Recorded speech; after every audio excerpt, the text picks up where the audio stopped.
कृष्ण पृष्ठाय भूतले श्रीमते भक्ति वेदांत स्वामी इति नामिने नमस्ते सारस्वते देवे गौरवाणी प्रचारिणे निर्विशेष शून्यवादी पाश्चात्य देश तारिणे जय श्री कृष्ण चैतन्य प्रभु नित्यानंदा श्री अद्वैत गदाधरा श्रीवासादि गौर भक्त वृंदा हरे Krishna Krishna Krishna Hare Hare Hare Rama Ram Ram Hare Hare Thank you.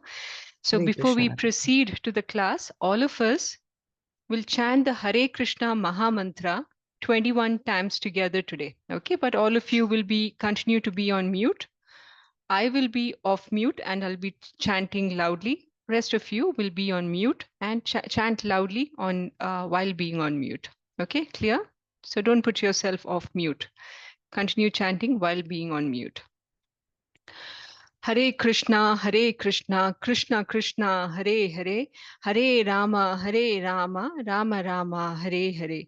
Hare Krishna, Krishna Krishna, Hare Hare, Hare Rama, Rama Rama, Hare Hare. Hare Krishna, Krishna Krishna, Hare Hare, Hare Rama, Rama Rama, Hare Hare. Hare Krishna, Krishna Krishna, Hare Hare, Hare Rama, Rama Rama, Hare Hare. Hare Krishna, Krishna Krishna, Hare Hare. Hare Rama, Rama Rama, Hare Hare. Hare Krishna, Krishna Krishna, Hare Hare. Hare Rama, Rama Rama, Hare Hare. Hare Krishna, Krishna, Hare Hare. Hare Rama, Rama Rama, Hare Hare. Hare Krishna, Krishna Krishna, Hare Hare. Hare Rama, Rama Rama, Hare Hare. Hare Krishna, Krishna, Hare Hare. Hare Rama, Rama Rama, Hare Hare. Hare Krishna, Krishna, Hare Hare. Hare Rama, Rama Rama, Hare Hare. Hare Krishna, Krishna, Hare Hare.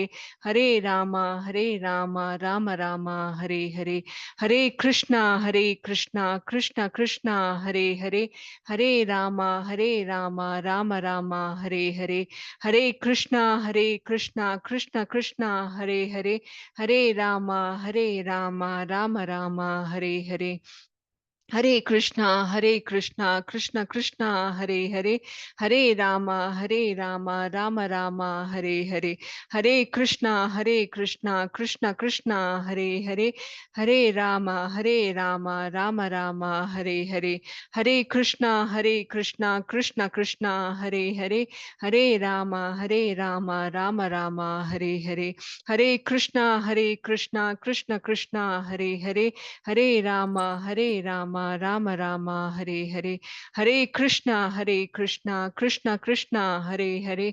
Hare Rama, Rama Rama, Hare Hare. Hare Krishna, Krishna, Hare Hare. Hare Rama, Rama Rama, Hare Hare. Hare Krishna, Krishna, Hare Hare. Hare Rama, Rama Rama, Hare Hare. Hare Krishna, Krishna, Hare Hare. Hare Rama, Rama Rama, Hare Hare. Hare Krishna, Krishna, Hare Hare. Hare Rama, Rama Rama, Hare Hare. Hare Krishna, Krishna, Hare Hare. Hare Rama, Rama Rama, Hare Hare. Shri Mahamantra ki Jai. Our obeisances to His Divine Grace, A.C. Bhaktivedanta Swami Srila Prabhupada. And today on Gita Mahatmya, the first verse, the fourth verse that we are going to look into Gita Mahatmya, could all of you who want to recite put yourself off mute and I'll call out a name. Okay, let me recite it. Anjali Mataji, go ahead. Yes, Mataji. My screen is not visible, Mataji. Is it the case for everyone or? No, Mataji, I can. I can see. We can see your screen, Mataji. Okay. It is visible, Mataji. Okay, Mataji, you may have to check your internet connection. Anjali Mataji. Okay, let me recite this verse. Gita sugita kartavya kim anyay shastra vistarai ya swayam padmanabhasya mukta padmad vinishrita. Because Bhagavad Gita is spoken by Supreme Personality of Godhead, one need not read any other Vedic literatures. One need only attentively and regularly hear and read Bhagavad Gita. In the present age, people are so absorbed in mundane activities that it is not possible for them to read all the Vedic literatures, but it is not necessary. This one book, Bhagavad Gita, will suffice because it is the essence of all Vedic literatures, and especially because it is spoken by the Supreme Personality of Godhead. Okay, so Krishna has given us instant Gita or instant Veda, in other words. Now, you might remember these olden days, your grandparents or your mother, maybe, they used to make very elaborate snacks, eatables. It might take them 2 days to do the prep work to make some item. And finally, when they make it, the food is all over in 30 minutes, right? But in our current times, it's very difficult for us to make such elaborate cooking. So what do we do? Because we have very limited time in our day to day, and all of us are very busy souls, we have somehow resorted to everything that's instant cooking. We want shorter reels. We want, even when you're listening to books, we prefer audio books, so we don't have to focus, sit and read. So we are generally short on time. That's how it is today in the modern age. So for all the busy souls like you and myself also, right? Krishna has given us instant Veda in one sense. So he's saying you don't have to go through all the four Vedas. The original books that were written were the four Vedas.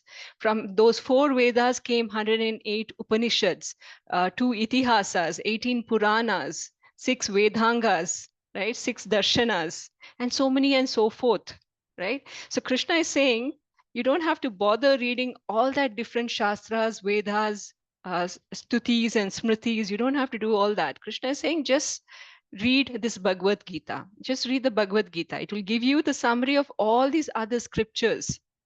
The Lord is very merciful on us in that sense. He's like a loving father. He knows that his children will not even bother if he gives them a big fat book and say, now read this. So he's trying to compress everything into one book called Bhagavad Gita, and he's giving it to us, right? In fact, he's so merciful. It so happened that after the Kurukshetra war was over, Arjuna approaches him again and says, whatever you told me about Bhagavad Gita, I've almost forgotten everything. Can you re-summarize or tell me the whole Bhagavad Gita all over again? And Krishna says, no, I can't repeat the whole Bhagavad Gita, but I'll further summarize it and give it to you. And from there came another smaller version of Bhagavad Gita called Anugita. Okay, so this, however, Anugita is not as famous as this version of Bhagavad Gita that we are reading, which is a conversation that happened between Krishna and Arjuna in the war field. And this is the version of Gita we need to definitely study, especially for people who are serious about pursuing spiritual life. This a little elaborate version that we are reading today is the version we definitely need to read. But for those who do not even have the time to read this version of Gita, Krishna has also spoken a smaller compressed version called Anugita if someone wants to pick it up and read it as well. Okay, so that's how it is. Krishna has given us this version so we can read, we can understand, we can utilize this thing as the knowledge that we're getting from this one book to uplift our life in some sense. Okay. So in other sense, we should. One thing, is there anyone who does not have a Bhagavad Gita as it is at their home today? Or may have some other versions, but is there anyone who does not have Bhagavad Gita as it is? So all of you have a version of this book, a copy of this book. Okay, have all of you opened the book and read at least one verse from it? Yes, Is there any, Mataji, I daily. yeah, you do read daily, that's a good thing. Reading at least 15 minutes every day is a good thing. Okay. But if you have bought the book, but have not opened the outer cover still, it's safely kept in the altar, right? You're offering Aarti Puja to it and you have not yet opened the book. That's not a nice way to maintain the book or offer respects to the book. One is supposed to offer respect to Bhagavad Gita by actually reading it. Okay, some people think that, if I read the book, the book will get dirty. So let me keep it in a very reverent place in the house, like an altar, offer Aarti prayers, but I'll not read it. But that attitude is not right. Also, when you're reading Bhagavad Gita, you should read it in a very prayerful mood, concentration and prayerful mood. It's not that you have children running around, you're trying to feed the children. One hand you have the Gita and one hand you're trying to feed the children, or the TV's going, some program is going on the TV and you're trying to read Bhagavad Gita. No, even if it's 15 minutes of your day, you're just reading 2 or 3 verses per day, read it with full concentration. Okay, remember, this Bhagavad Gita was spoken by the Lord himself. So we don't differentiate between the Lord, the personality, and the words that is coming from the mouth. So it's as supreme, as sacred as the Lord himself. Okay, so we read this book in a prayerful and attentive mood. Okay, that's how you read the Bhagavad Gita. Okay, verse 4, transcendental knowledge. So in chapter 4 is transcendental knowledge. In chapter 3, we went through karma yoga, right? Krishna started explaining karma kanda, and he concluded that enjoyment is ensured to Arjuna even if he follows karma kanda is a desire, Arjuna fighting with the desire to win the kingdom. He says even if you win the battle anyway, so you'll get the kingdom, or if you don't win and you die in the battle, then you'll go to heavenly planet. So anyway your enjoyment is assured. That is with karma kanda. And then further Krishna is giving much detail why a leader should be very careful about performing his duties or delivering his responsibilities, because whatever a leader does, a common man will follow. We heard examples of Janak Maharaj, Krishna himself.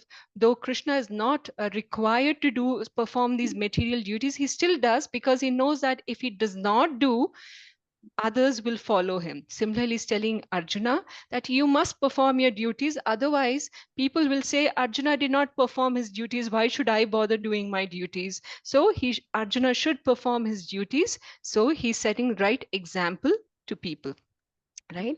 He further explained, further elaborated and said, all yagnas or work that you do should be done as a sacrifice to Vishnu. Only when work is done in such a way, there is no sins incurred, right? Any other work, any other form of work that you do where you're doing for yourself, or you're making some kind of work that is not offered to the Lord directly, then there is sins. Okay, only when we do our prescribed duty on a timely manner, we'll get rain, water, sun, because demigods are satisfied, and they will make sure you're kept happy as well. Now in chapter 4, this is called transcendental knowledge. So Krishna has spoken a lot into karma kanda activity so far. He's spoken a little about karma yoga activity. Now he's taking a break in chapter 4 and from karma yoga, and he's talking about transcendental knowledge. Okay, so what is Krishna doing in this chapter? Krishna is giving a history of how this Bhagavad Gita came to material world. Okay, he's telling, though he's telling Bhagavad Gita to Arjuna now in the battlefield, which is almost 5,000 years back. So he's trying to hint that this is not the first time it was spoken. This has been spoken before as well. Okay, so in some sense, he's setting his credibility on why he's authorized to give this transcendental knowledge, why he's the right person to listen this transcendental knowledge from. Okay, so with that understanding, we'll start discussing chapter 4. Jai. So before we get into chapter 4, I just want to give you a small preview to understand how the different yugas, how the kalpa and how manvantaras work. So understanding the context of chapter 4 becomes a little easier. Okay, so we discussed 4 yugas yesterday. We spoke about Krita Yuga or Satya Yuga, right? Now remember, Krita Yuga is about 17,000 years. The total span of Krita Yuga is about 17,000 years. Then comes Treta Yuga. This is about 12,000 years. Sorry, 12 lakh years. Okay. Sorry, somebody has some comment. So sorry, I said 1,000 years for Satya Yuga. It's actually 17 lakh years. Okay, Treta Yuga is about 12 lakh 96 years. Okay, Dwapara Yuga is about 8 lakh 64 years, and Kali Yuga is about 4 lakh 32 years. So you can see that Kali Yuga is the smallest duration of Yuga. Okay, Dwapara Yuga is 2 times Kali Yuga. Treta Yuga is 3 times Kali Yuga. Okay, and Krita Yuga is about 4 times Kali Yuga. That's how it's split.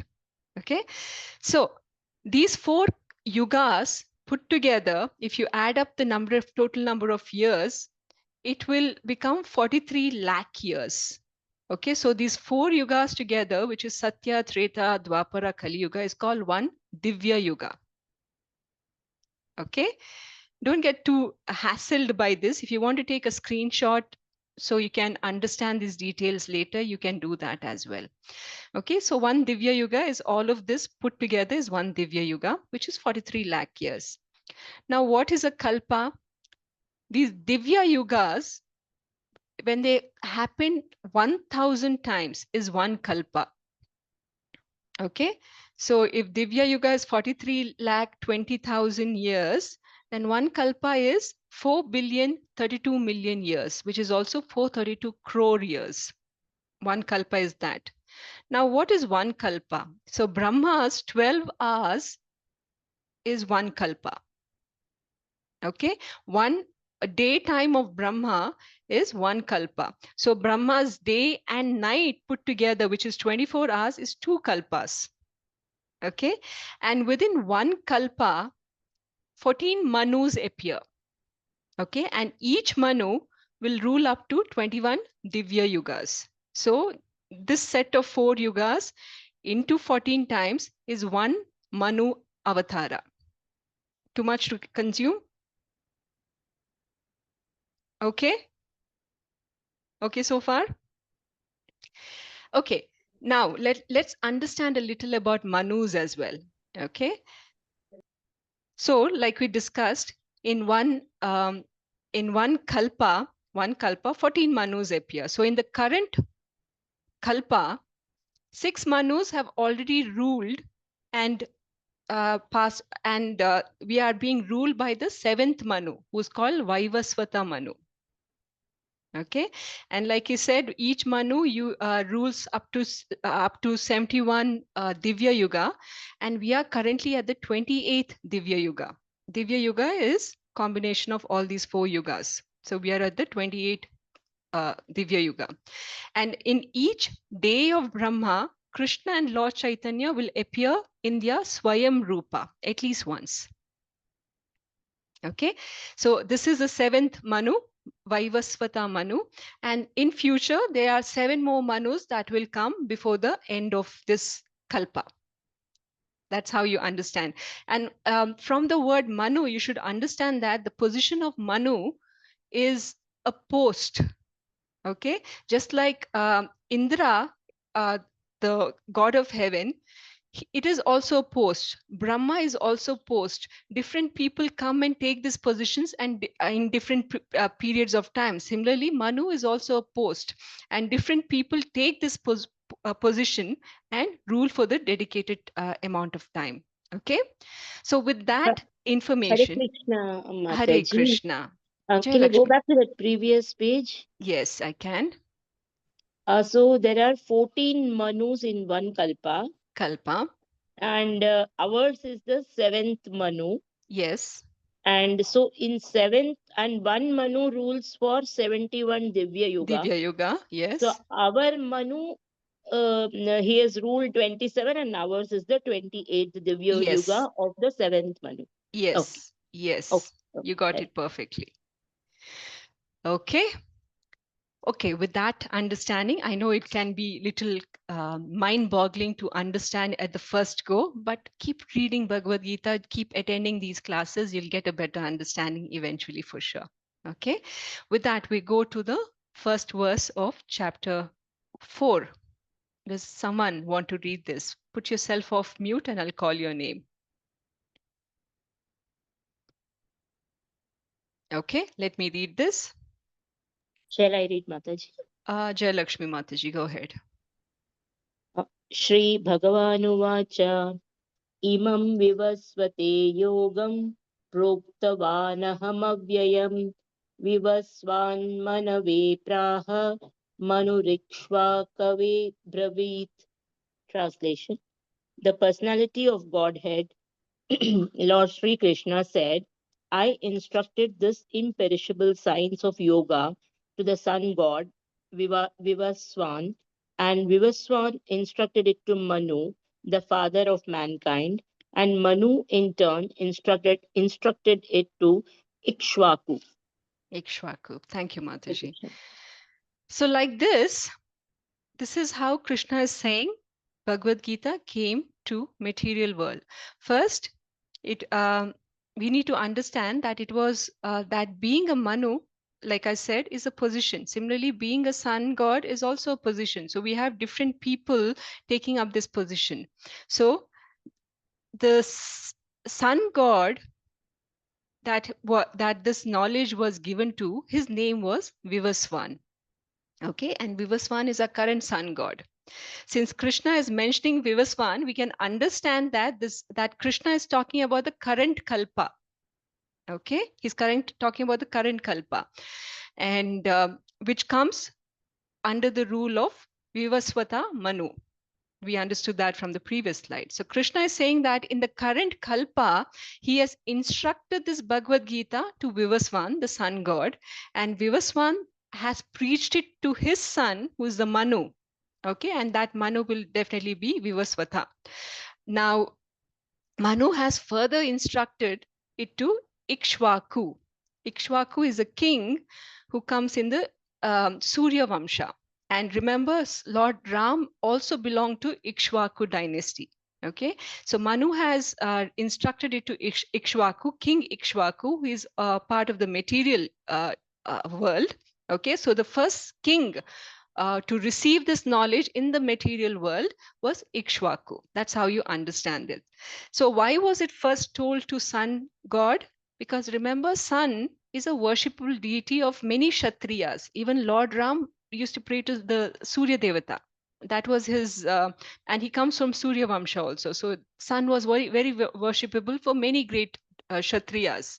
And the king, and Surya is also the king of all planets, right? Surya makes sure that the heat, light, whatever is required to sustain the planet is given on a timely manner, right time, right season, how much ever is needed in moderation. So Surya is making sure of all that. So he's very worshipable, right? So the current Divya Yuga Bhagavad Gita existed. We can understand that in the current Divya Yuga. So Divya Yuga is a set of 4 yugas. Bhagavad Gita has existed from the time of Maharaj Ikshvaku. Now, Maharaj Ikshvaku, like I said, is part of the ancestor of Lord Ram. Lord Ram came to us in Treta Yuga, right? And only 5,000 years of Kali Yuga has passed so far. So if Lord Ram has come in Treta Yuga and Ikshvaku is also part of Treta Yuga, we can safely say that Bhagavad Gita was spoken to Ikshvaku 12 plus 8 lakh years back, which is 20 lakh years back. Okay, makes sense? Right? 20 lakh years back. So if you're still racking your brain on when was maybe Bhagavad Gita spoken to Vivaswan, the sun god, Okay, so in that case, we need to understand the age of Manu. You can understand that the current Manu, the total age of a Manu, they live for 305,300,000 years, 305,300,000 years. And the current Manu has lived for 120,400,000 years. So we can safely assume that definitely, because Vivaswan was given this knowledge even before Manu, and our current Manu is 120,400,000 years old currently, then this knowledge was given to the sun god even before that, much before that. So we can make a rough gauge that that's how old this knowledge is. Okay, it's so this knowledge has reached, so we can understand Bhagavad Gita is very eternal. It reached the material earth through Ikshvaku 20 lakh years ago. That itself is a big number, right? The essence of knowledge has, however, not changed in this 20 lakh years. It is therefore told as an imperishable science. The knowledge is imperishable. It is perfect. The first time it was told, it was perfect. There was no corrections made. There was no alterations made in the knowledge since then. So the knowledge has stayed perfect since then. So this makes this knowledge very eternal. It was spoken by Krishna, and there's been no changes done since the time it was spoken the first time. No errors, no recorrections.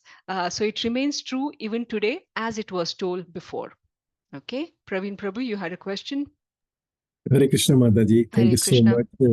So the Bhagavad Gita, which was initially spoken by Krishna, Lord Krishna to Son, so it was same Gita was spoken to Arjuna Yes. as well? Same. Yes, same was spoken. So my question, Mataji, why it was repeated again? Yes, we'll come to that question. Okay. Why was it repeated? Because that is verse 2. Okay. Hare Krishna Mataji, may I Yes. ask you one question? Yes, Kalyani Mataji. Mataji, you said that the Bhagavad Gita came to the material world when it was handed over to Ikshvaku. Yes. But from whatever little knowledge I have, Mataji, I mean, each universe has its own solar system. Yes. So the universe itself is entirely material. So Yes. doesn't the sun god come under one of the material gods, or like one of the When I what do you call? say material, I mean earthly planet. Okay. Yes. Then Yes. fine, Yeah. Mata. Not spiritual, right? Not spiritual. Okay, fine. Thank you so much, Hare Mataji. Krishna. Hare Krishna. Sunita Manocha Mataji, you had a question or? Yes, Mataji, I have a question. Mataji, Gita is spoken by Krishna to Arjun as the need arises. What will be the need at that time when Gita is spoken to Viswan Manu? Okay. That was the exact question Prabhu asked before. We'll get to that. Okay. And it doesn't necessarily have to be a war situation. It's just that this knowledge is perfect and has to be. The ultimate knowledge that's coming is Bhakti Yoga, right? The practice of Bhakti Yoga. So why, what situation? The situation could be different, but the knowledge was the same. Okay. So let's read verse 2. Verse 2. Who wants to read? Hare Krishna Malati Mataji, go ahead. Hare Krishna Mataji. Hare Krishna. Evam parampara praptam imam rajarshyo viduhu sakale neha mahata yogo nashtah parantapa. Translation by Srila Prabhupada ki jai. This supreme science was thus received through the chain of disciplic succession, and the saintly kings understood in that way. But in course of time, the succession was broken, and therefore the science as it is appears to be lost. Hare Krishna. Yes, Thank Hare you, Krishna. Mataji. So someone asked me, why was it repeated?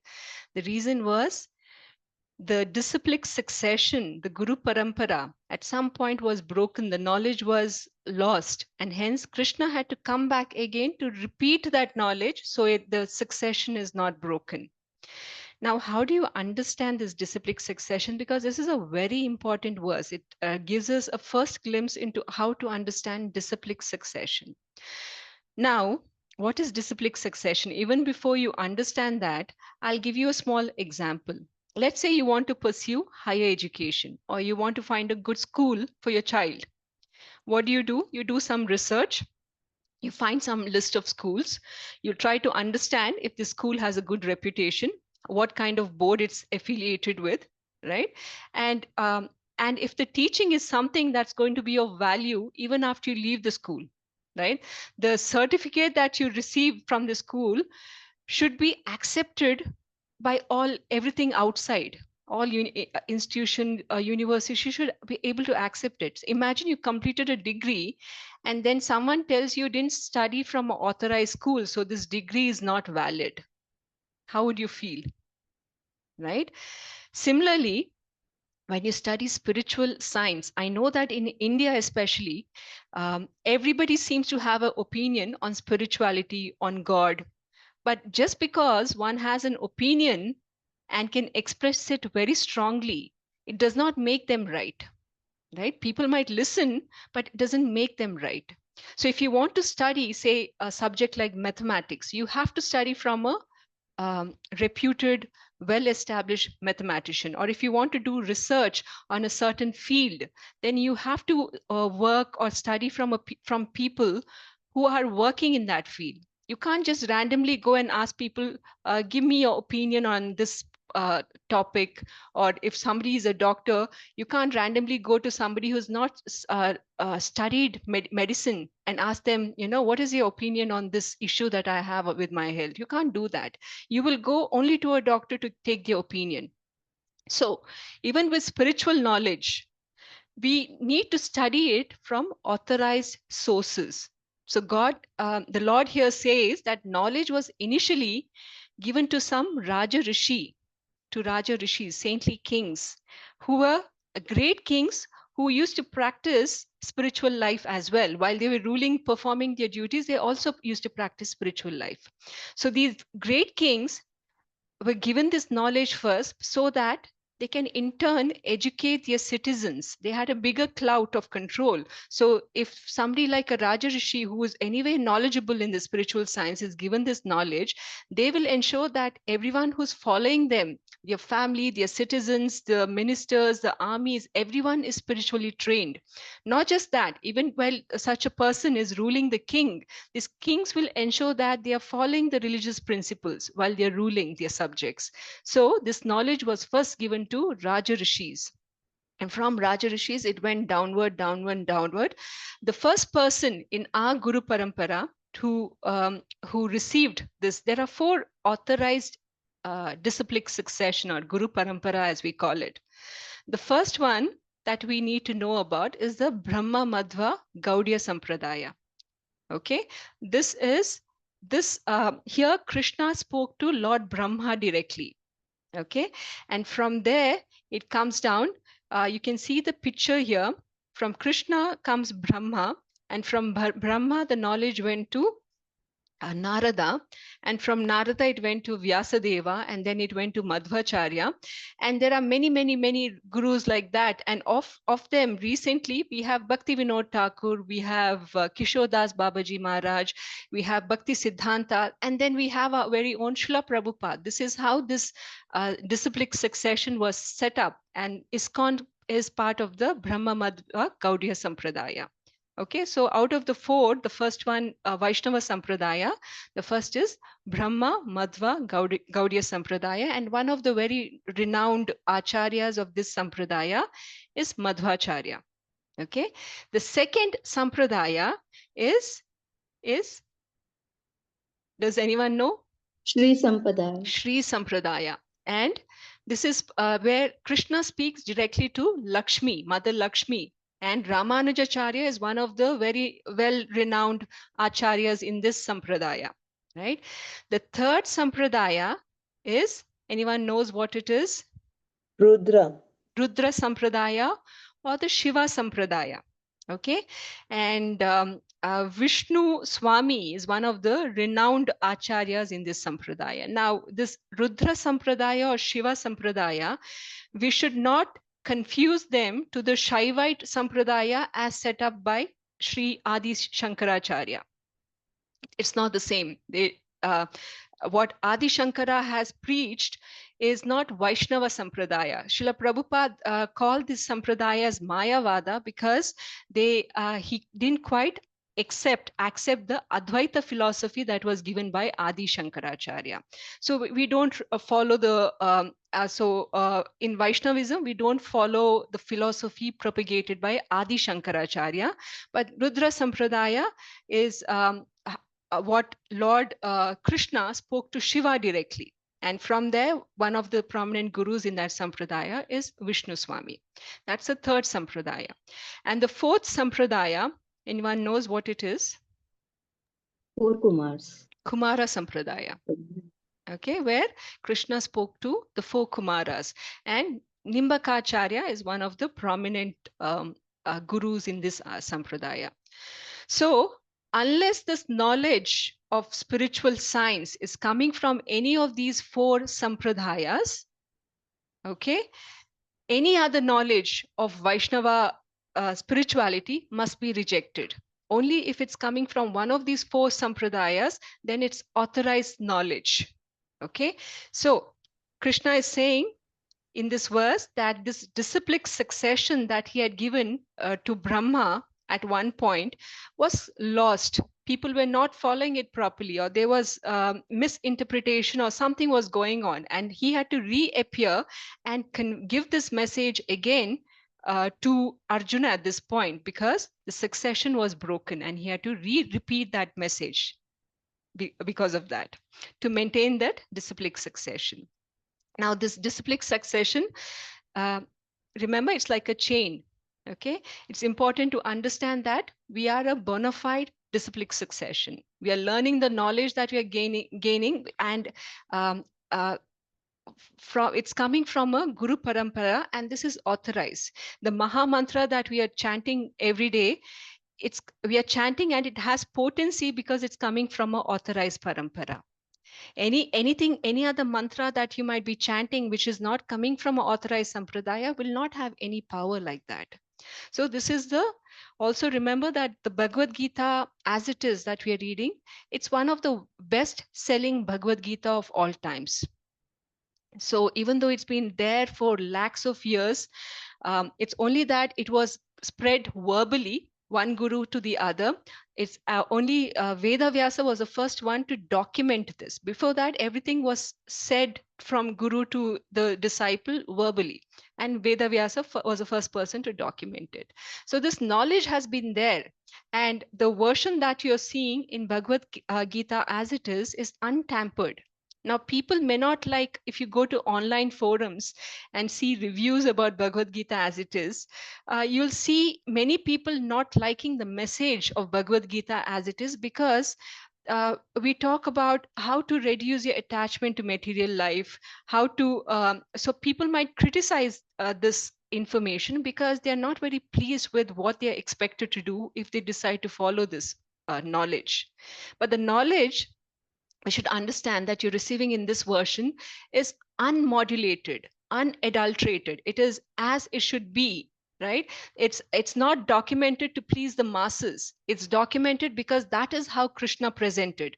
We are not sugarcoating, sweet coating, making it nicer, so people will accept it more willingly. It is said because Krishna has put out the message many times, and he's come back again and again to set up, to re-message this to us. So it's important that we keep the originality of the message and not try to modulate it any further than what was mentioned by Krishna. So you'll find this Guru Parampara of Brahma Madhva Gaudiya Sampradaya in the slides being shared after the call as well. We also already mentioned Brahma, Vyasa, Madhva.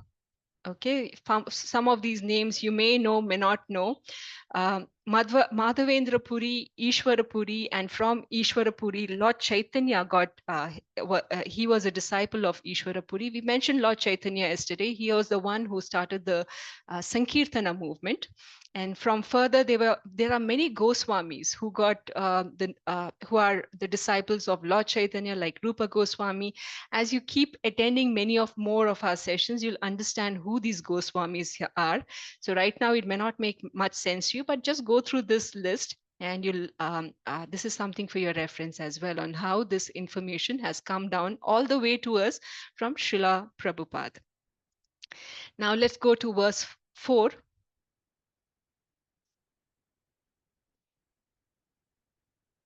Okay, since nobody is off mute, I'll read it. Arjuna uvacha aparam bhavato janma param janma vivasvataha katam etad vijiniyam tvad adhau proktavaniti. Arjuna said, the sun god Vivasvan is senior by birth to you. How may I understand that in the beginning you instructed this science to him? Right? This is a very good question, and look at the mood of asking the question. He's not asking this question in a challenging mode, but it's a real question. Arjuna and Krishna at the time of Kurukshetra were roughly around 89 years. So Arjuna is asking the question, you're saying that you spoke to Vivasvan, but Vivasvan is at least 120 million years older or more. So how did you really instruct him? So that's a real question. Okay, if anyone wants to read 5? Shall I, Mataji? Maya Devi Mataji. Bhagavad Gita 4.5. Sri Bhagavan Uvacha Bahuni me vyapitani janmani tava charjana tanyaham veda sarvani natvam vekta parantava. The personality of Godhead said, many, many births both you and I have passed. I can remember all of them, but you cannot, O subduer of the enemy. Hare Yes. Krishna. So Krishna is not leaving any room for speculations anymore. He's in this verse, the Lord is referred as Bhagwan. So Vyasadeva is clarifying that the Bhagwan himself is responding, right? The first time he's being referred to as Bhagwan here. So he's saying, Krishna is saying, we both have taken many, many births, but I remember them, but you don't. For a conditioned soul, it said that when you're taking birth, the process is so painful for the child that coming from the womb of the mother, as soon as they come out of the womb, they forget everything that happened before, their past life, their connection with the spiritual Lord, everything is forgotten. And instantly when they take birth, they are covered with material conditions. They are conditioned to material life immediately. Okay, so Krishna is saying, because of that material cover, you are not able to remember your past life. But I am not conditioned to such material cover. I'm above and beyond that. So I remember all of that. Both you and I have taken many, many births, but you don't remember, I remember. One example of this many, many birth, does anyone know what was Krishna's previous avatara where Krishna and Arjuna came together? Lord Rama. Krishna and Arjuna. Narayana. Narayana. Yes.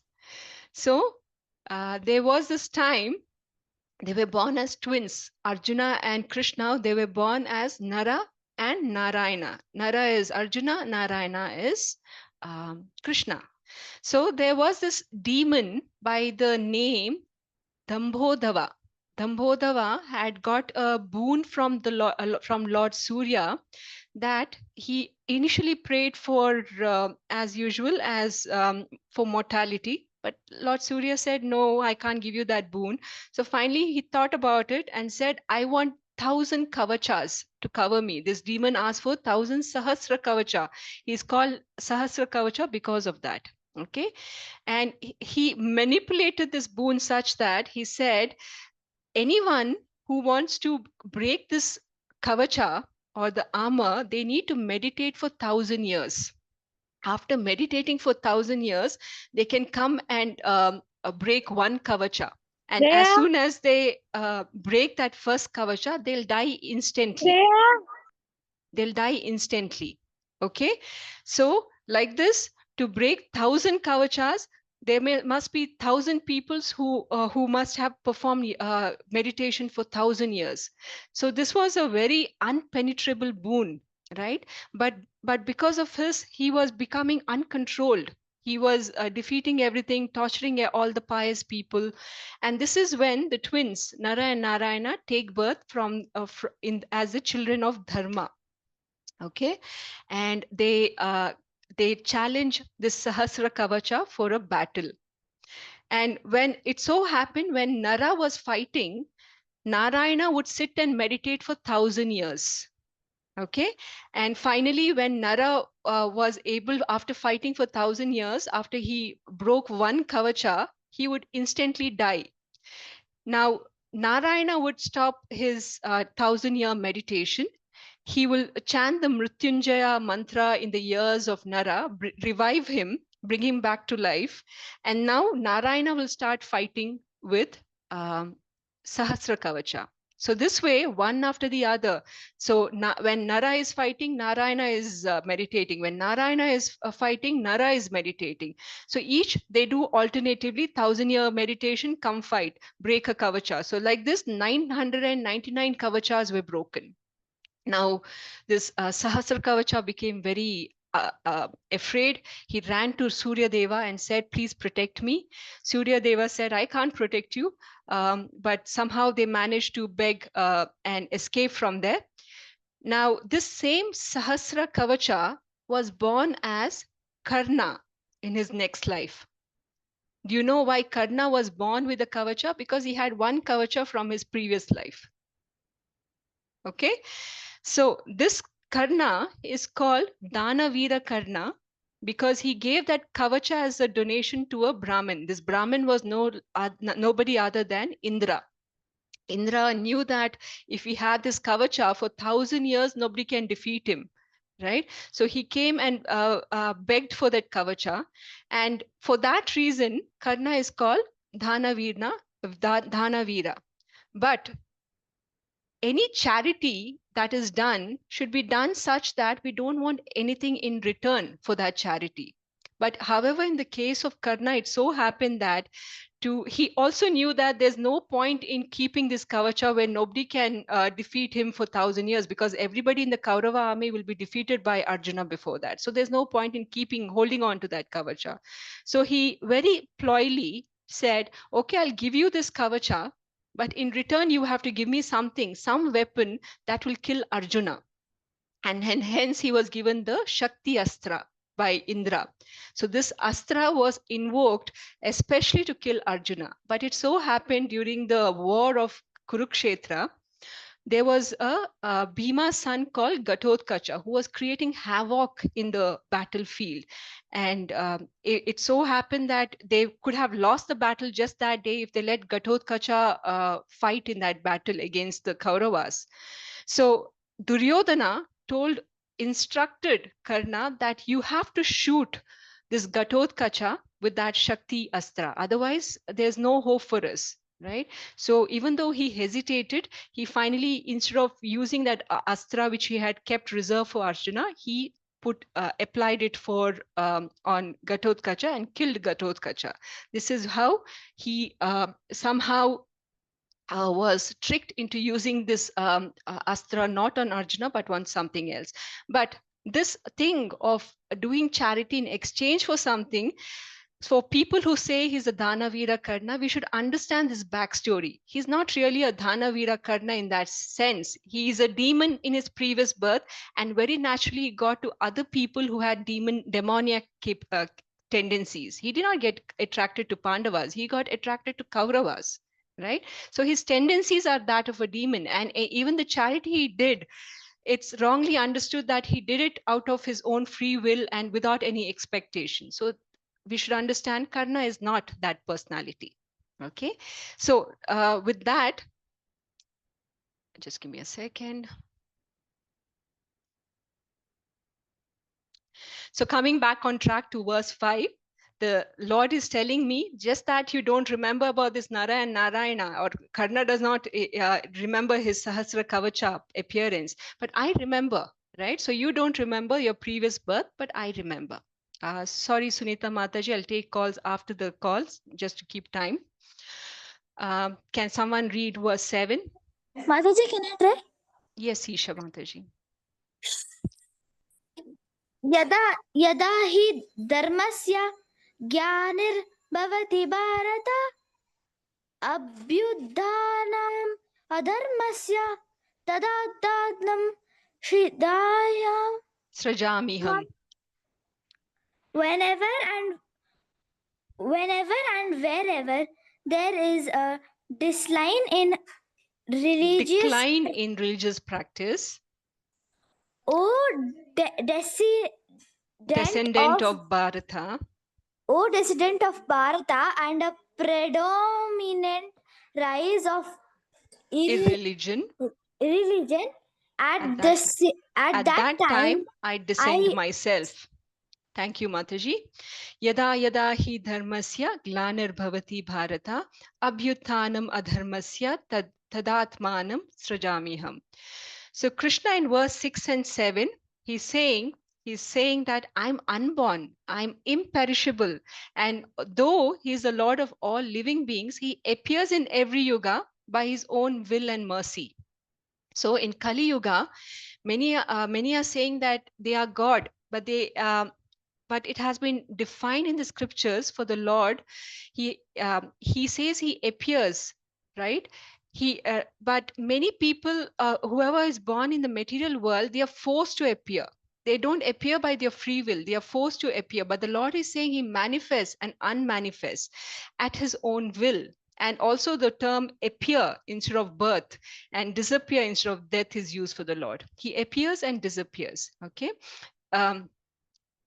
So when does he take bath? When does he take birth? When there's a decline in religion and rise in irreligion. At that time, he takes birth.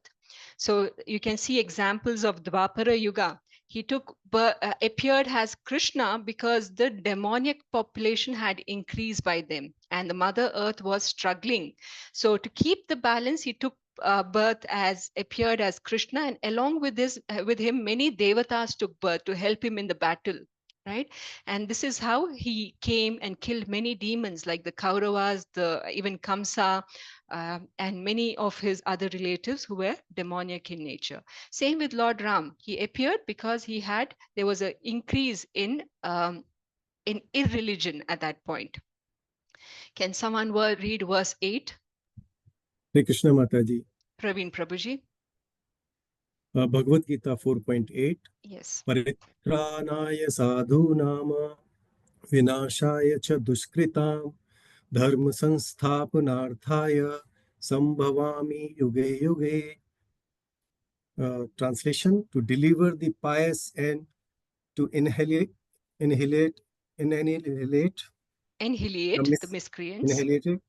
the miscreants, as well as to re-establish the principle of religion. I myself appear millennium after millennium. Paritranaya sadhunam.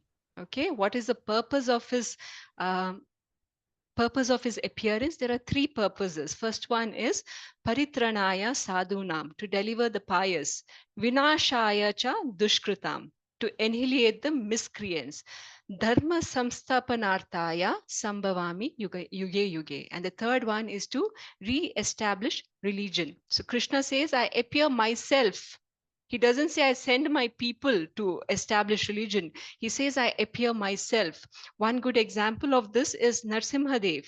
He came to protect Prahlada, and then eventually he killed Hiranyakashipu because of that, right? So, but his main intent was to protect Prahlada. Now we have many avatars of Krishna, but the 10 prominent one that we know is Matsya Avatara, where he came to protect his devotees from this big pralaya.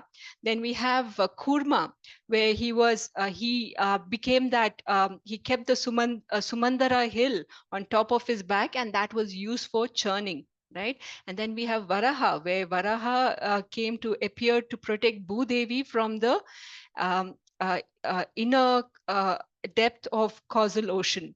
And then he also killed Hiranyaksha in that process. We all already know of Narsimhadev. And then there's Bali Maharaj, Vamana Dev, who killed Bali Maharaj. Then we have Parashurama. Then we have Rama. Then we have Balarama, Buddha. And then we have Kalki. So these are the 10 primary Dashavataras of the Lord. It's not just these avatars. So when Krishna says, I appear myself, there are many more times he's appeared, right?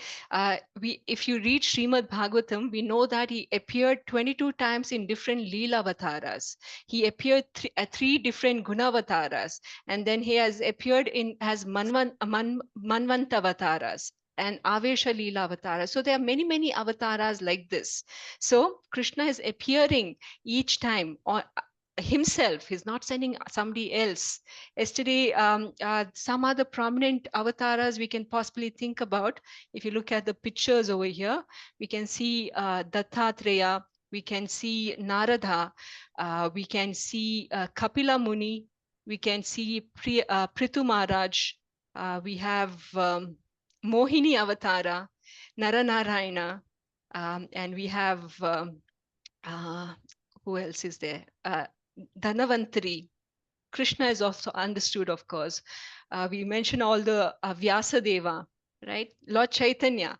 So these are the few avatars we could possibly think about in that sense. So he appeared many times this way. Okay. So who is Avatara? Can one of you please read the screen? Ma'am, can I try? Lalit Prabhuji, go ahead. Who is Avatara? The Avatara or incarnation of Godhead descends from the kingdom of God for material manifestation, and the particular form of the personality of Godhead whoso descends is called an incarnation or Avatara. Such incarnations are situated in the spiritual world, the kingdom of God. When they descend to the material creation, they assume the name Avatara. No one should be accepted as an avatara unless he is referred to by scriptures. Scriptures, Thank you. perfect. Thank you.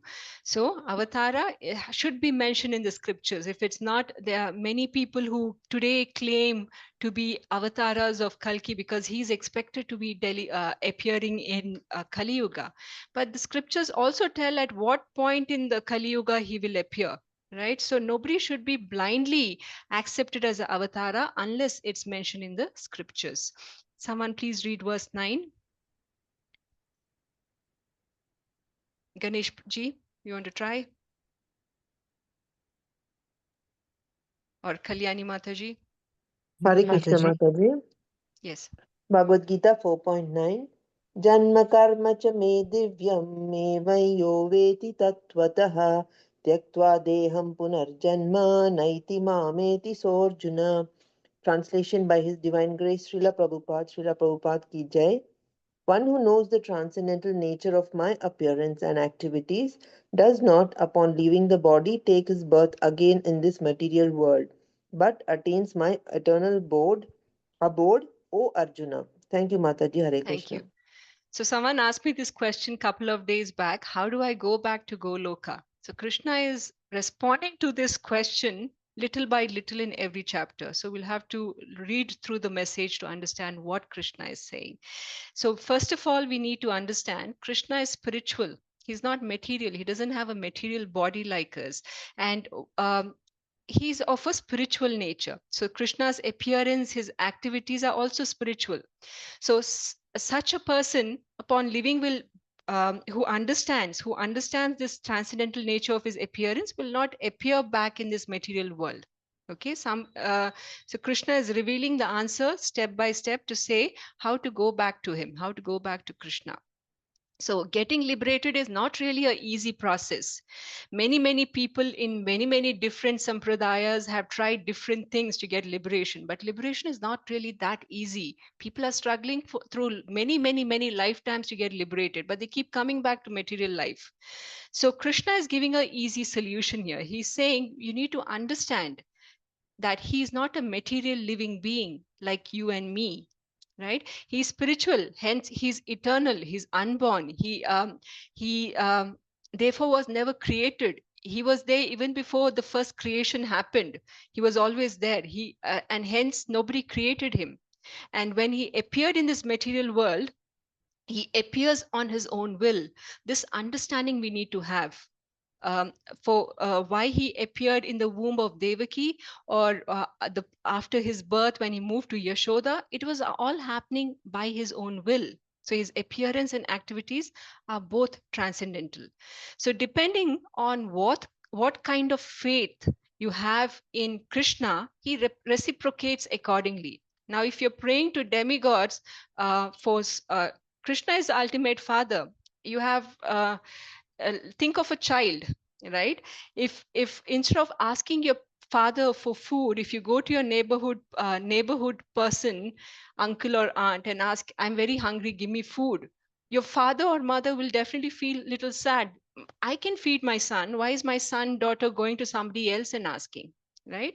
Similarly, if you're depending on the kind of faith you have, Krishna is saying, if you're going to pray to demigods, then eventually he will allow you to go live with the demigods. If you're And you'll live in heaven. If you're praying to some forefathers, then eventually you'll go live with your forefathers. And if you're praying to something like Brahma Jyoti, then you'll be at the end of your life, you'll go back to Brahma Jyoti. Or if you're praying to lower entities, demons or lower entities like that, bhutas like we call it, then you go live with them after death. But anyone who prays only to Krishna with full faith, they are eligible to go back to Krishna, to his abode, right? And from there, once we go there, there's no return, right? Let's read verse 13. This is a very nice verse. Hare Krishna Mataji. Yes, go ahead. Chaturvarnyam Maya Sreshtam Gunakarma Vibhagasa Tasya Kartaram Apimam Vidya Kartaram Avyayam. According to the three modes of material nature and the work associated with them, the four divisions of human society are created by me. And although I am the creator of this system, you should know that I am yet the non-doer, being unchangeable. Hare Krishna Hare Mataji. Krishna. Chaturvarnam maya shrishtam guna karma vibhagashaha tasya kartaram apimam vidya kartaram avyayam. Krishna is saying this whole varna caste system that we keep criticizing about in the modern age, Krishna is actually saying he created it. He created the original version of the caste system, the varna. And the caste system is created not just based on birth, it was created based on guna and karma. Guna karma vibhagashaha. Guna is quality of the person, and karma is work. So there are four kind of varnas. There's brahmana, kshatriya, vaishya, and shudra. Now, the way Krishna set it up, the varna system, the highest class, the brahmana, is the intelligent class, and they are in the mode of goodness. Okay. The second is the administrative class. Technically, they are called as the Kshatriyas, and they are in the mode of passion. The third class is the Vaishyas, the mercantile class or the business class, and they are situated in the mixed mode of passion and ignorance. And the fourth class is Shudras, a laborer class, and they are situated in the mode of ignorance. Okay, so these are the four varnas he's created. Naturally, of the four varnas, Brahmanas are the intelligent class because they are designed to lead the other three varnas. They are supposed to be teaching the other three varnas how to live a spiritual life. They are supposed to be guiding and leading the other three varnas. So they are the intelligent class. So ideally, like I said, so each individual should understand whether they are Brahmana, Kshatriya, Shudra, or Vaishya based on their quality and the kind of work they do. And a spiritual master should also be consulted in understanding this. Just by birth, one does not become Brahmana, Kshatriya, Vaishya, or Shudra. It's not so. Okay, it should be done based on their actual qualities and their kind of work that you do. But it's also understood, like let's say there's a son or a daughter born to in a family of Brahmana. It's very natural that a person born in that family will be exposed to Brahmanical values, education, very naturally, right? Similarly, a carpenter, if they have a child, the child will be exposed to the skills of carpentry, so very naturally they learn carpentry, right? So it is in one sense quite fortunate to be born in a family where you can learn Brahmanical skills. But whether you're an ultimate Brahmana or not will depend on how you live up to those skills. Do you have the qualities? Ultimately, are you living like a Brahmana? Just by education, that is a thing, or fortunate thing, that you're born in a certain family, but just by education it still does not make you a Brahmana. You have to live the qualities of the Brahmana. You have to work as the requirements for a Brahmana. Okay, that's how Krishna created the 4 caste system. Just like there's 4 varnas, there's also 4 ashramas. There's brahmacharya, grihastha, vanaprastha, and sannyasa. Okay, now, ideally, if a person is living for 100 years, this 4 ashramas should be embedded into each of their life. 25% is brahmacharya, 25% grahastha, vanaprastha, and sannyasa, right? Brahmacharya is when you're focused completely on learning. You're learning, reading, learning, all that is happening. Another 25% is grahastha, where you're supporting, earning, supporting your family, doing your business, doing all that. Vanaprastha is when slowly you're disengaging from material activities. Sannyasa is completely giving up material activities.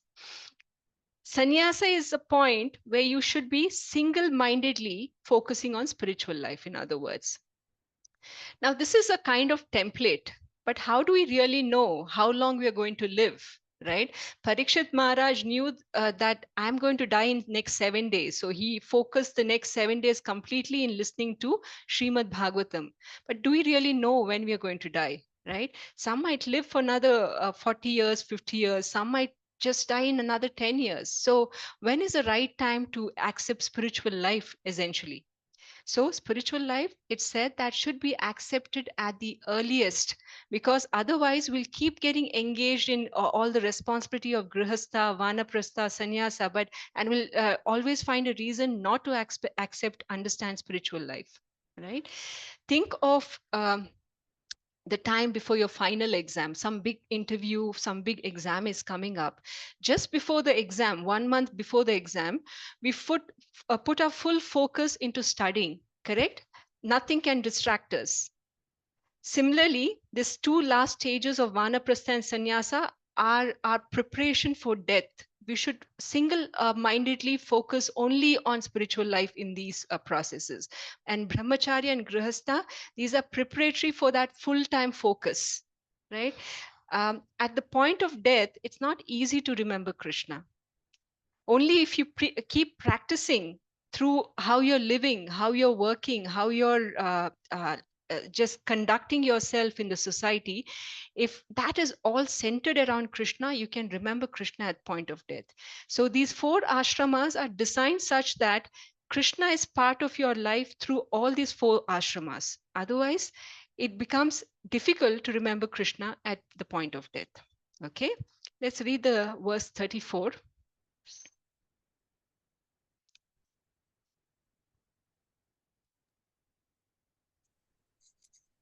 Sunita Mataji, please read 34. तत्वृद्धि प्रणिपातने परिप्रेक्ष्येन सेवया उपदेक्ष्यन्ति ते ज्ञानं ज्ञानिनः तत्त्वदर्शिनः.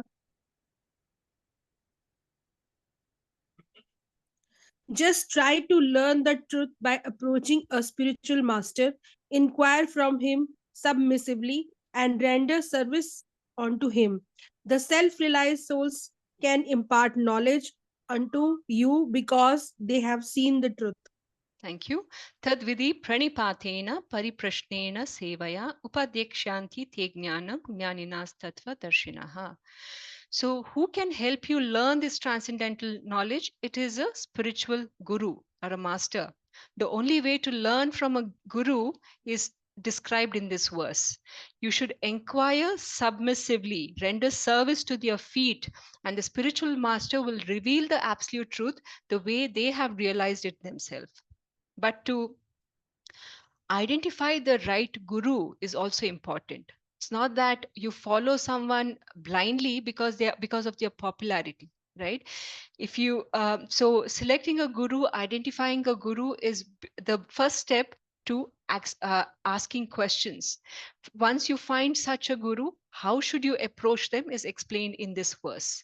Look at the picture there. Sanatana Goswami in the second picture is bending over and falling at the feet of Chaitanya Mahaprabhu and asking him some basic question. What is this life for? What am I doing in this life? What is the purpose of this life? These are the kind of questions you should ask a spiritual master, not some weird questions which has no connection to spiritual life, right? Ask the right questions and in the right mood. Similarly, Parikshit Maharaj is sitting at the feet of Shukadeva Goswami and is asking, inquiring about Krishna. So what kind of topics you ask the spiritual master is also important. Okay, let's read the next verse, verse 35.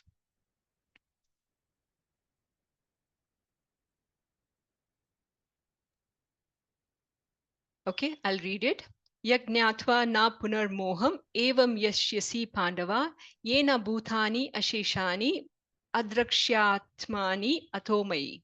Having attained real knowledge from a self-realized soul, you will never fall again into such illusions, or by this knowledge, you will see that all living beings are but part of Supreme, or in other words, they are part of me, they are mine. Okay. So, how does, once you identify such a spiritual master, you will never fall down or fall back into illusion. You will understand that every living being, not just human, even animals, birds, trees, everything is part and parcel of the Lord. Krishna is saying, they are mine. Okay, he's owning up. He's very possessive about his living beings over here. So only person, Krishna is saying, only person who has faith in the scriptures, who are dedicated to the process of Nishkama Karma Yoga and is in control of their senses, only such a person can attain perfect knowledge. Even after approaching a guru, only such a person can attain perfect knowledge. Because to even accept that knowledge, you need to have certain characteristics or certain qualities. And what are the qualities? That you have faith in the scriptures, you're dedicated to the process of Nishkama Karma Yoga, and you have a control sense. On the other hand, if a person does not have faith, they're ignorant, they have doubt about what the scriptures are saying. Now, such a person, even if they receive the knowledge from a spiritual master, they'll not understand the knowledge. They will eventually fall. Okay. One example of a spiritual, you might know Gandhiji wrote a version of Bhagavad Gita, right? But as per this Bhagavad Gita, Pandavas and Krishna never existed. They said they are just representative, they are not real. Krishna, he said, represents the mind. Pandavas represent the five senses. So there are many such people, many people who believe in secular ideology. They have accepted this version of Bhagavad Gita and say that Krishna is nobody. He is not a supreme lord. He's just an imaginary figure, right? So there are many people like that.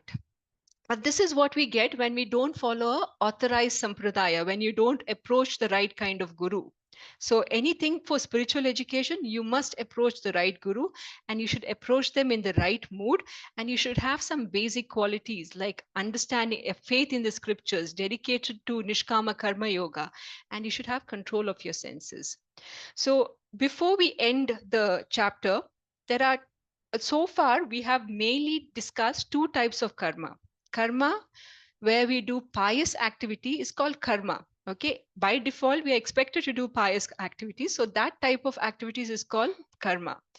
Then there's another kind where you're doing impious activity, that is called vikarma. Now, Krishna in this chapter is briefly introducing a third type of karma, which is called akarma. Now, this karma is actions, activities done in Krishna consciousness. So, karma, vikarma, and the third type is akarma. So, this fifth chapter that we are going to discuss tomorrow will talk more about akarma, that is action in Krishna consciousness. So, again, at the end of this chapter, Krishna is telling Arjuna to give up all his doubts. Doubts are coming from ignorance. So he should use the sword of knowledge. And since he's acting like his teacher, spiritual master, he's telling, use the sword of knowledge that I'm giving to you and cut all this ignorance. So rise and fight is his final message to Arjuna in chapter 4. So let's quickly summarize what we have learned today.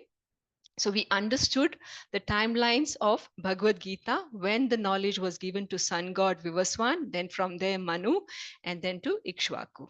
Okay. And we also understand what the importance of disciplic succession is. The four sampradayas, we discussed that. And why should one get spiritual knowledge only from these specific sampradaya?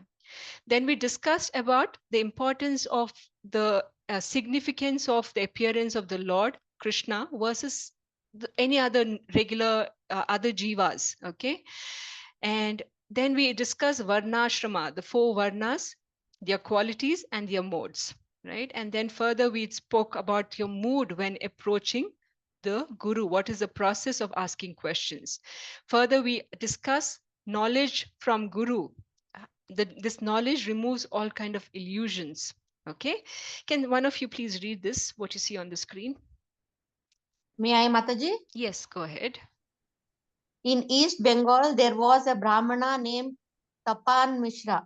He was confused after reading many Vedic literatures regarding their conclusion on the means to achieve liberation. He approached Chaitanya Mahaprabhu and sincerely inquired him to clear his confusion. Chaitanya Mahaprabhu said that in Kali Yuga, one cannot achieve perfection of life by being a bookworm. One can attain salvation only by chanting the holy name of Krishna. The Shastras recommended Hare Nama, Hare Nama, Hare Namaiva Kevalam, Kalau Nasti, Eva Nasti, Eva Gatir Anyatha. In this age of quarrel and hypocrisy, the only means of deliverance is the chanting of the holy name of the Lord. There is no other way. There is no other way. There is no other way. Thank you, Mataji. So as concluded yesterday as well, in Kali Yuga, the only way of liberation is through Sankirtana movement. With that, all of us together loudly, can we chant the Hare Krishna Maha Mantra 3 times together? Hare Krishna, Krishna Krishna, Hare Hare, Hare Rama, Rama Rama, Hare Hare.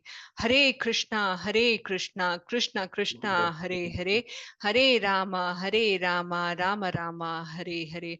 Hare Krishna, Krishna Krishna, Hare Hare, Hare Rama, Rama Rama, Hare Hare. Jai. Okay, you already have this information as discussed yesterday. I'll not repeat. Just a reminder, on Saturday, there's a special class on Ekadashi at 10 a.m. in the morning. And that class will be taken by Sri Hari Sridhar Prabhu. So please make sure you attend that session and get more information on Ekadashi. Yes, Jagadish Prabhuji, you have a question. Hare Krishna, Madam. Hare Krishna. I have a question. Like we say that how to find a guru. Now, in physical form, in the present context and present conditions, I do not know. But after having followed Bhagavad Gita, our guru is Srila Prabhupada, right? Are you asking or you're stating it? No, I'm asking. Like who, and if the guru is not present in physical form, if I have a question to ask, where do I go? Okay. Look, we come from the Madhva Sampradaya, correct? Now, if someone says, Madhvacharya is definitely a supreme personality, and if Madhvacharya has written many books. Now, if you have a question on the books written by Madhvacharya, who do you approach? You approach somebody who's read his books currently and is knowledgeable, somebody senior in the current organization. Correct? It could be senior devotees. It could be classes like this. When you attend, you ask your questions and you clarify it based on that. Similarly, Srila Prabhupada has set up this organization. He's written many books, but reading these books in isolation is not a good practice. It should be always read in in under the guidance of a senior devotee.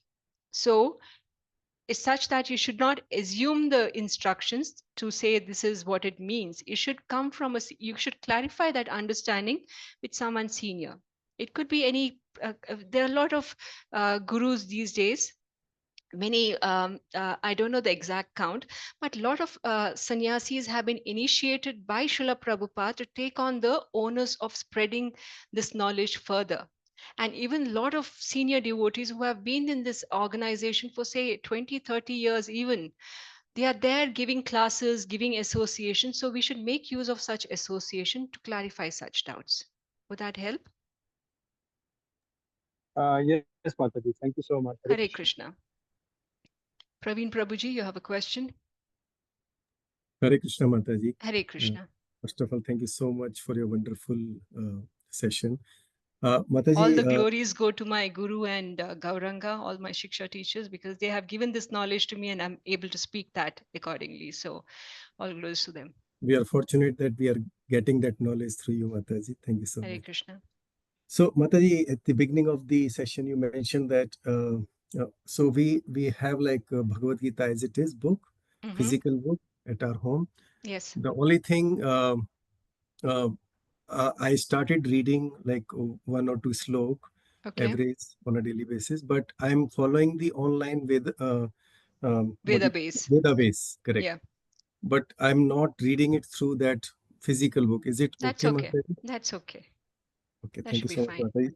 My another question, Mataji, is you mentioned about the caste system or the Varna system, that in scriptures there are 4 words mentioned like Brahmanas, Kshatriyas, Vaishyas, and Shudras. Yes.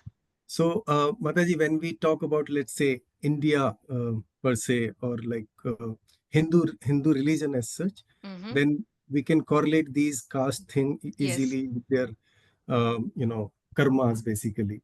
But when we talk about the Western culture and some of the Western countries, how this can fit into that caste or this world system where things are not clear, who are Brahmanas, who is that problem is not limited to outer countries alone anymore, Prabhuji. It even applies to India, because when we say Brahmana, Kshatriya, Vaishyas, and Shudras, it does not make one better or more, because all of them were Krishna consciousness. All of them led sattvic life, right? It was just a matter of what kind of profession and qualities they differed in, but all of them basically accepted Krishna consciousness the way Krishna set it up back then. But today, whether we are in foreign countries or we are in India, it's very difficult to accept Krishna or Krishna conscious philosophy. Right? Everyone mostly eats non-veg, has no understanding of philosophy, is doing pretty much everything to do for sense gratification. So even below the class of Shudras is another class called Chandalas, which we don't even, because that class didn't even exist when Krishna recited Bhagavad Gita. Right? So most people who don't even follow the basics of Krishna consciousness do not even fall into these 4 categories today. Very true, Mataji. Thank you so much. Okay, Grishma Mataji.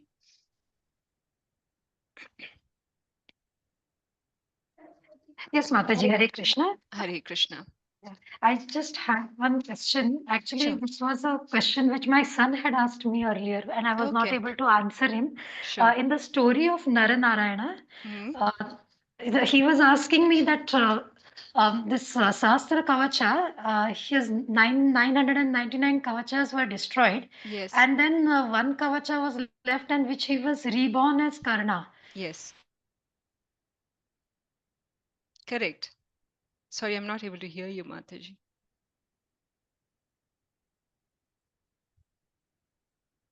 Okay, I think we lost Mataji, or I'm not able to hear you. Are there any other questions while Mataji tries to come back? Hare Krishna, Mataji. Yes, can you hear me now? Yes, I can hear you, Grishma Mataji. Okay, okay. So he was asking the Sastra Kavacha, his 999 Kavachas were destroyed and just one Kavacha was left. Yes. And then he took another birth of Karna with that one Kavacha. Yes. Then he was asking me for him to take the birth of Karna, then he gave up his present body. That means he died in the current body of Sahasra Kavacha. No, he took rebirth. Because he was under the protection of Surya, both the demon Amsha and the Surya Amsha came into this new body, and he took birth. He took a new form and came down. New form. Okay, okay. Yes. So it was not a death and not a birth. It was a reform. No, he cannot be killed in that form. Okay, okay. Okay, Hare Krishna Mataji. Hare Thank Krishna. you so much. Hare Krishna. Hare Krishna, Mataji. May I have a screenshot, Mataji? I want to take a screenshot. Recap. Okay, this will be sent with the slides later. If you're on the app, these slides will be posted there as well. Yes, Mataji. Okay. Thank you, Mataji. Hare Krishna. Are there any other questions? We can take 2 more minutes if there are Hare any Krishna other. Mataji. Yes, Sonal Mataji. Ma'am, for positivity, which Krishna mantra is good, ma'am? Hare Like Krishna. There's no Hare different mantras. There's one medicine for all diseases. like more negative thoughts will be there. So for positivity and all, just Okay, so whatever to work remove basis. disruptions, you can chant to Narsimha Deva, Narsimha Deva. which is the Ugra Narsimha Bija mantra, which Yes, goes ma'am. Ugram Veeram Mahavishnu Jvalantam Sarvatomukham. Yes, ma'am. Sarvatomukham Narsimham Bhishanam Bhadram Mrityum Namamyaham. Okay, so you can chant that mantra. It's especially prayed when there's too many disturbance, health issues, too many things happening in your life, and you want help from Narsimha to focus on the Lord. So you can focus on that mantra. Okay, thank you, ma'am. Hare Krishna. Hare Krishna. Okay, with that, we'll end our session for today. As usual, I request you to participate in the quiz that will be sent after the class and also give your feedback on the class. Okay, Hare Krishna. Hare Krishna, Mataji. Thank you so much. Thank you. Hare Krishna Mataji, thank you. Hare Krishna, Mataji. Thank you so much. Thank you, Mataji. Hare Krishna. Hare Krishna. Hare Krishna Mataji. Hare Krishna. Hare Krishna Mataji. Hare Krishna Mataji. Hare Krishna. Hare Krishna Mataji. Thank you very much. Hare Krishna to all devotees present. Hare Krishna. Hare Krishna. Hare Krishna Mataji. Hare Krishna. Hare Krishna Mataji. Hare Krishna. Hare Krishna Mataji. Hare Krishna. Hare Krishna Mataji. Thank you very much. Dandavat Pranam. I'm closing the call for everyone. Dandavat Pranam. See you tomorrow.